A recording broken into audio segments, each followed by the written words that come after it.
even some of our non-members won't cross the picket line. We've united, real good. So that's a big thing. So in Alabama, that does make a big statement. Which side are you on? Which side are you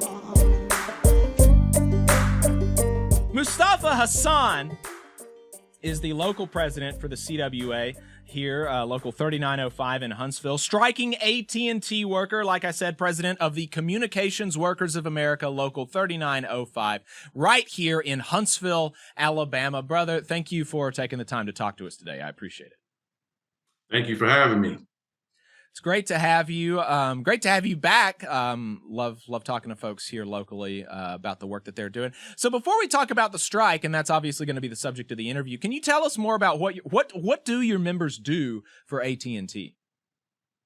Well, the members that are actually involved in the strike it's mainly our outside people, our service techs, our facility techs, our digital techs. They kind of keep up the system for AT&T. We also have call center workers, wire techs. They come out and do internet and phone, things of that nature. Linemen, construction, all those guys basically work on the system here in Huntsville and the rest of Northern Alabama. Gotcha. Your call center workers are on strike too, right? That is correct. We have a call center on Clinton Avenue in Huntsville, and they take collection calls. They are also in that contract. They are part of the strike as well.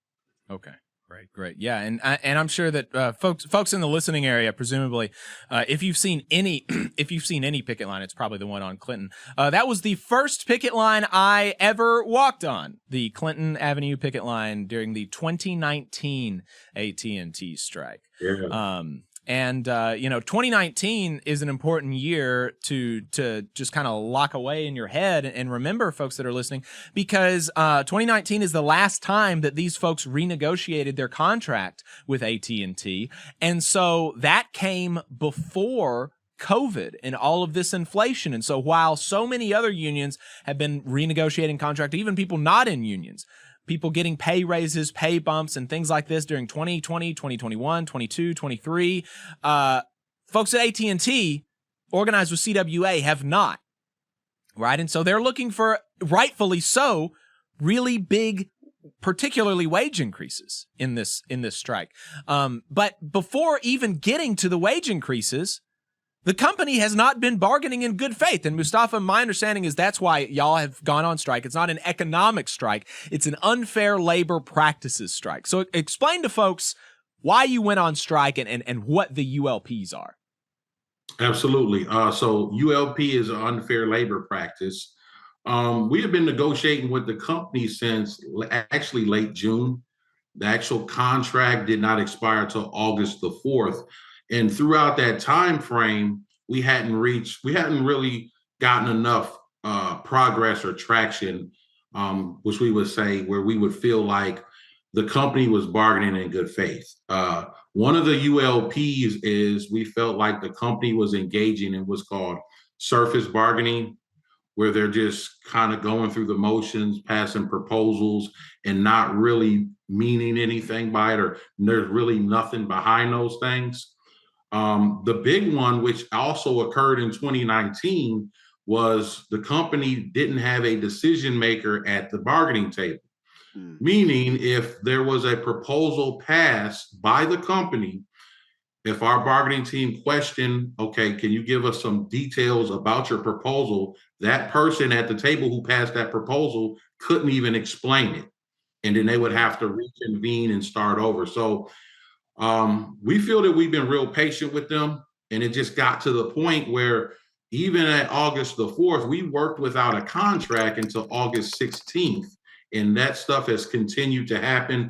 So we decided to file unfair labor practices against AT&T. Gotcha. And that's important for folks to understand that, labor law in this country, as anemic as it is, it does, and labor law does not require AT&T or any other employer to give the union or the workers any particular contract, but it does mandate that they bargain in good faith. And That's one true. aspect of bargaining in good faith is having decision makers at the table. It is not bargaining in good faith if the person across from you is not somebody that can actually make a call on any given proposal, right? And that's one of the things that you are alleging AT&T was doing. And another important thing to understand about ULP strikes is that they are more protected than economic strikes. So the company cannot permanently replace these workers while they are on the ULP strike, and they would have the opportunity to do that if it was just a straight economic strike. So there's some good protections there. Brother, how have your members been reacting to the strike? I'm interested in how they've been feeling. They've been on strike for something like 8 days, is it? Or has it been 2 weeks? Yeah, a week, 8 days as of today. We started on the 16th. Well, very well, actually. I think the strike has brought the membership together.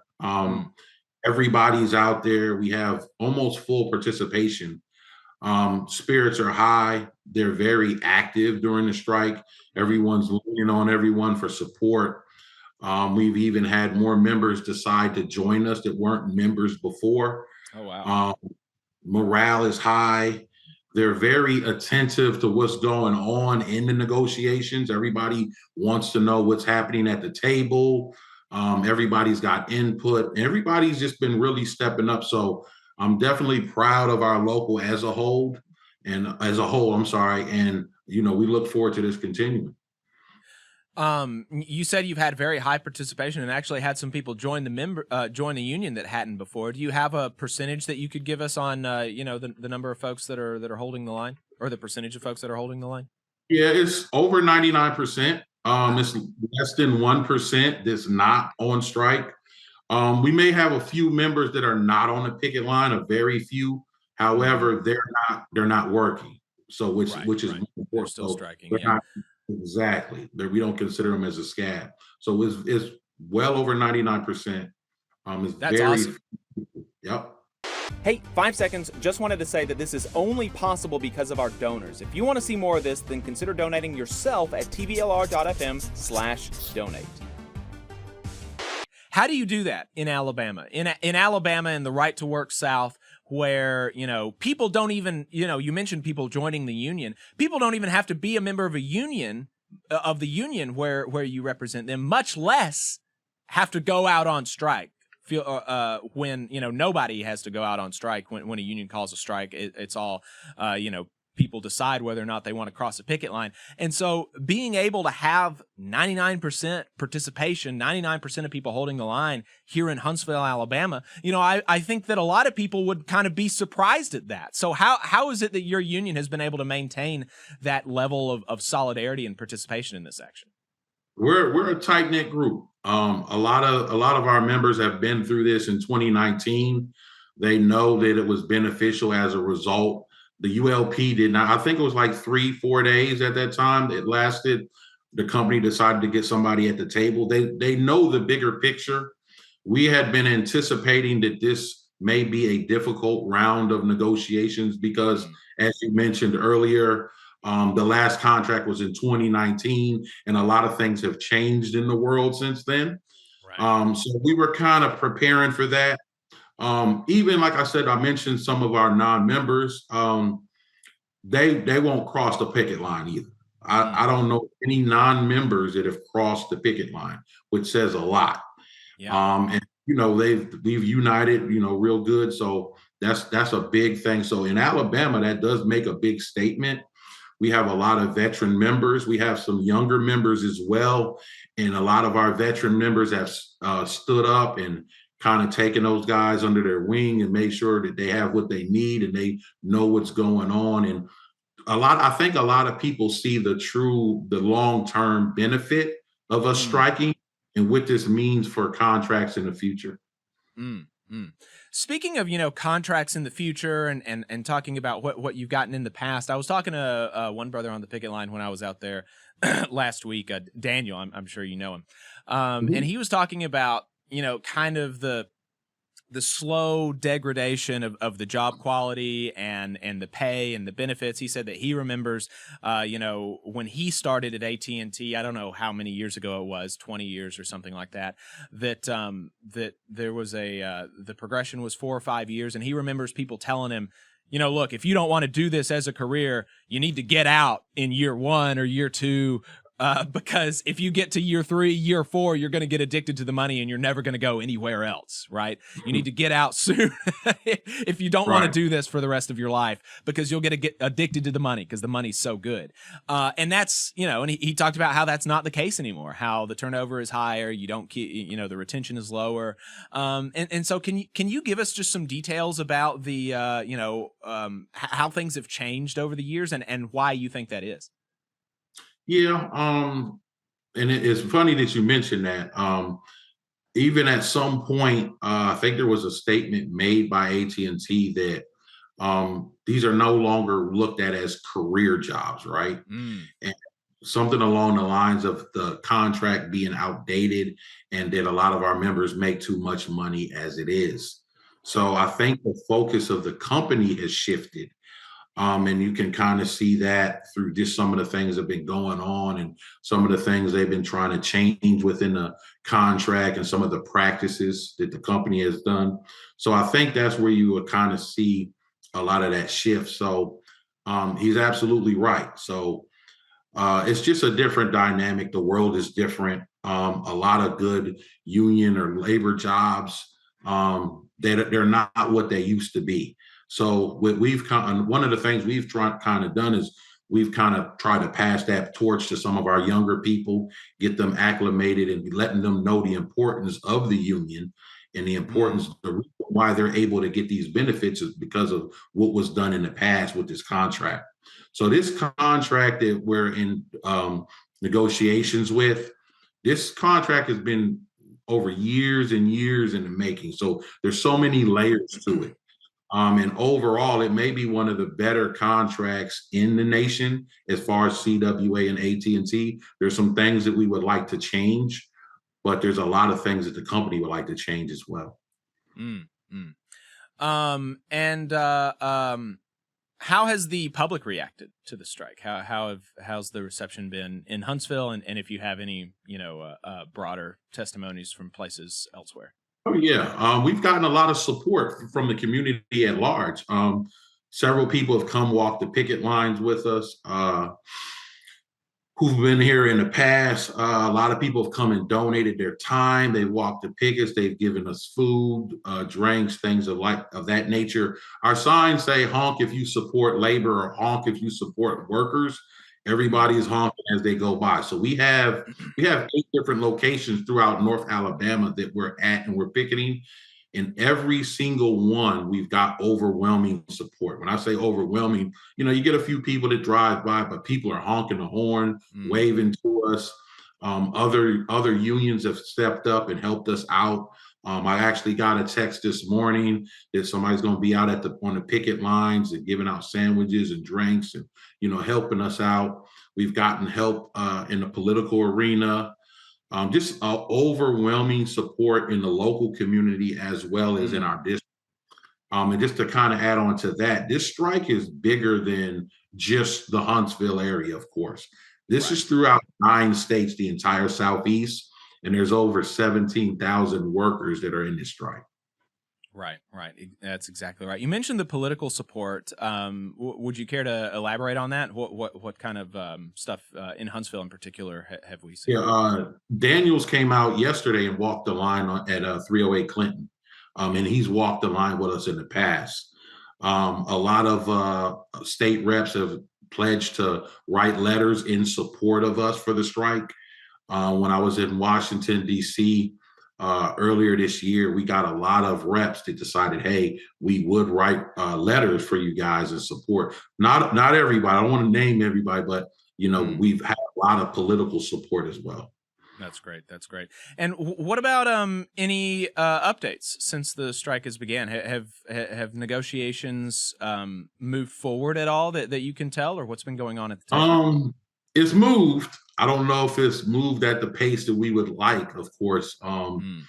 However, there was a mediator that's been brought in to try to help move things along so we could at least get past this ULP stage. And that's kind of that kind of started a couple days ago. We're like 2-3 days in.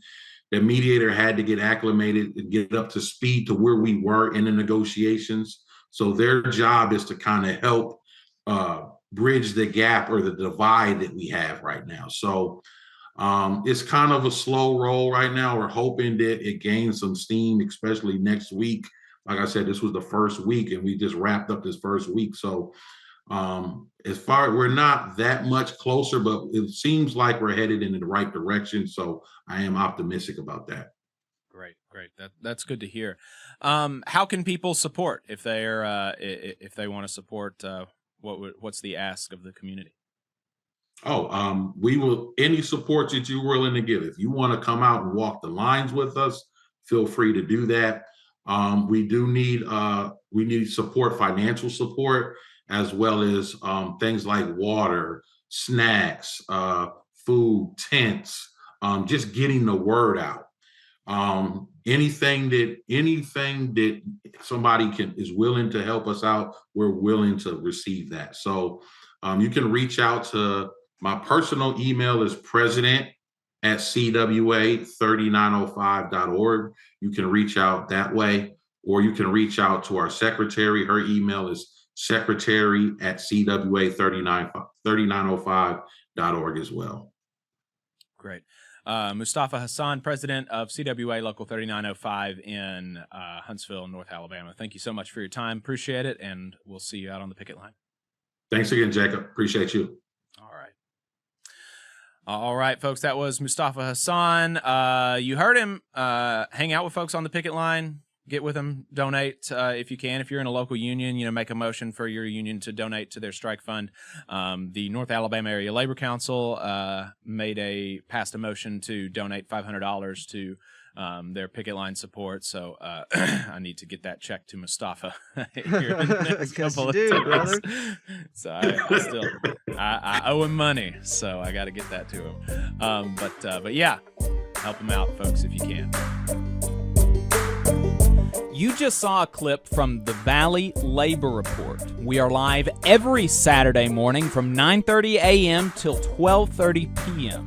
And we pride ourselves on keeping all of our content free to everybody so that we can talk to as many working folks as possible. If you support the work that we're doing, you think that it's important, you think that it's good, then consider making a monthly contribution to the project, and you can do that on our website, tvlr.fm.